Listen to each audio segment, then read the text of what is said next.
As we saw earlier in the newscast, today was the day for Premier François Legault's much anticipated and much talked about cabinet shuffle. David Heurtel joins us now. Hi, David.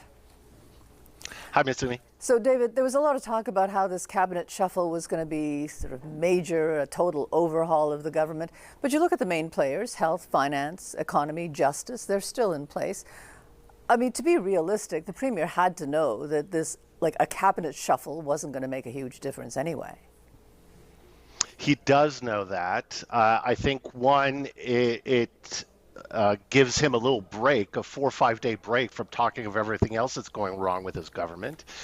But more importantly, I think the main takeaway of today was his speech afterwards, where he's going, Mitsumi, full Trump. What are his priorities? Immigration, identity, fight the bureaucracy, law and order, and the economy? That's right out of Trump playbook. So this is a major shift to the right, and the inaugural speech is going to echo that as well.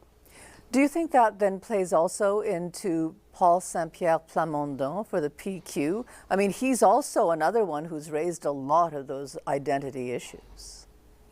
Yeah, and I think that's where François Legault wants to take the fight. He wants to take it right to Paul Saint-Pierre Plamondon, bring back those CAQ voters that are going back to the PQ right now, especially in the regions, older Francophone voters, more to the right.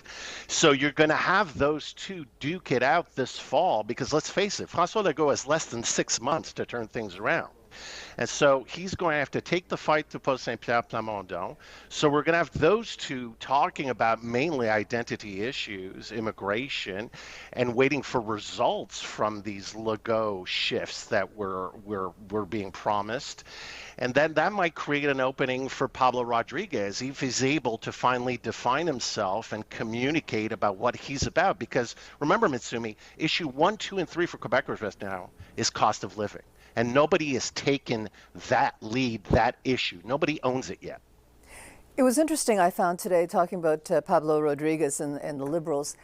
He raised the specter of maybe Legault will call a snap election, and we've got to be ready for that. Clearly, it's highly, highly unlikely that the government is going to call an election at this point. We know what would happen. So what was it that Pablo Rodriguez was trying to do, you think, motivate the troops?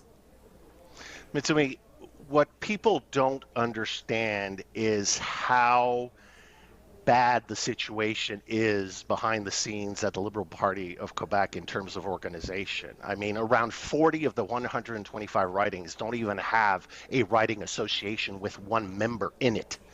So this is a total rebuild that has to be done. So I think what Pablo is trying to do here is to actually strike the fear of God into the troops to be ready. But if he's putting all his time in organization, he's not putting enough time right now, and it's the beginning, but still he has to get on track in terms of defining himself and connecting and communicating with Quebecers on their core kitchen table issues. Given all these issues, what do you think this coming year is going to be like in the National Assembly? Can a lot of work still get done? No, there's no work that's going to be done, Mitsumi. All this is going to be is announcement of plans, and these ministers will be tightly controlled by the Premier's office. Communication will be very, very focused and centralized.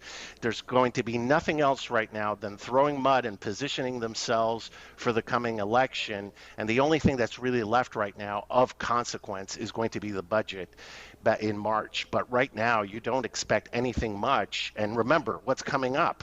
You're going to have the Gallant report on Saclic. You're going to have the Auditor General's report on Northvolt and all the lithium battery failures from the Legault government. And remember, there's an IT project in the health ministry of over $3 billion that's already over budget, according to reports. So there's a lot more crises ahead for this government. Okay. Thank you very much for this, David. Take care, Mitsumi.